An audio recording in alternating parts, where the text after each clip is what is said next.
I feel like my hoodie is like my equivalent to Mr. Rogers' cardigan. I'm just like, I always wear it whenever I do a video. Welcome back to Sam Talks Nerdy. Hope you're happy, doing well, dominating life, crushing it. How are we feeling about the new Fantastic Four movie? Because a lot has come out over the last few days or weeks, and I thought I would sit down and talk about all of it. I would have done this sooner, but X-Men 97, which if you want to see that video, will be somewhere linked on screen and also in the description.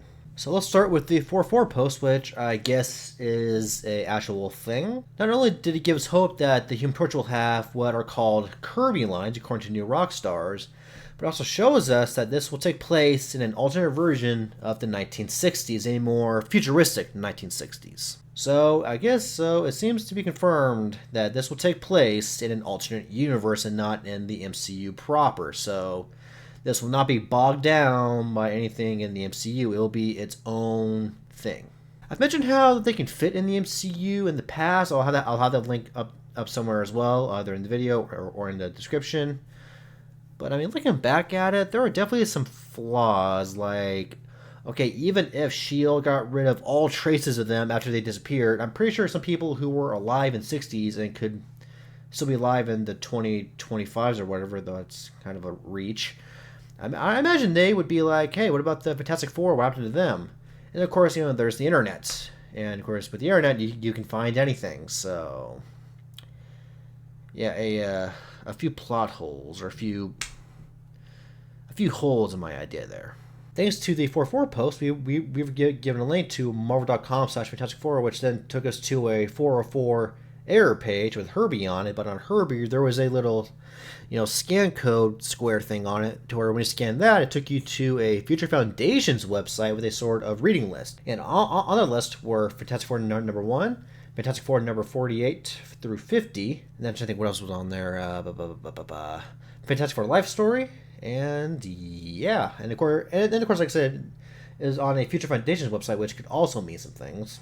So a lot to unpack here.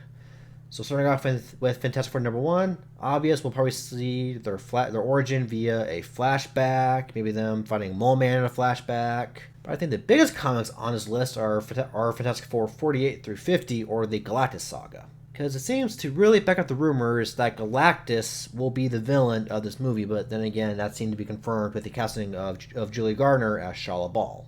But I guess this could also mean that this movie will be taking some inspirations from the Galactus Saga story. But with Fantastic Four number 48 being on the list, could we see Jeffrey Wright's The Watcher, either in live action or a live action CGI hybrid, like with what we saw in, was it Guardians 2? And I guess he can make a full appearance where he meets with Ms. Fantastic. And it's like, hey, something really bad is coming that could end everything. You got to get people off the planet, and then that will, of course, cause Mr. Fantastic to go all science mode and become very neglectful when he gets into that mindset. Like, I feel like that's something he does a lot in the comics. Like I said, not a huge Fantastic Four expert here. I do need to read some comics. Like, I will own that. Or could it be more in line with his blink it and you'll miss it cameo in X-Men 97 episode 5, which I cannot believe I didn't mention in my reaction, you freaking donut, where he just watches shit hit the fan and that's it.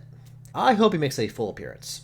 The Future Foundation site could also allude to what could be done to save lives in this movie. And there's a Secret Wars.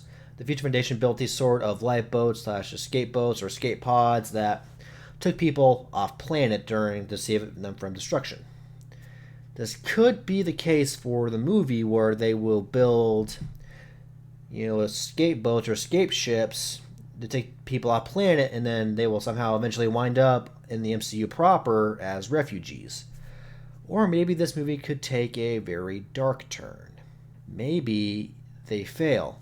They don't save any lives at all, or they don't save enough lives, and as they are leaving with who they could save, or just with themselves, they watch Galactus devour their home, and that's when the movie ends, and we'll see them in Secret Wars. I do think the ending of this movie could be as devastating as the ending of Infinity War. As I mentioned a few times, the development of this movie is going to be interesting to follow because there's just so much to be revealed and learn about. And I think the plan is to start filming here in a few months, and IMAX, I should mention. And I think they said July is when they'll start filming, so Maybe we'll get some stuff at Comic-Con this year. We'll see. Who knows? And that's it for this episode of Sam Talks Nerdy. Thank you for watching or listening if you're listening to this via my podcast.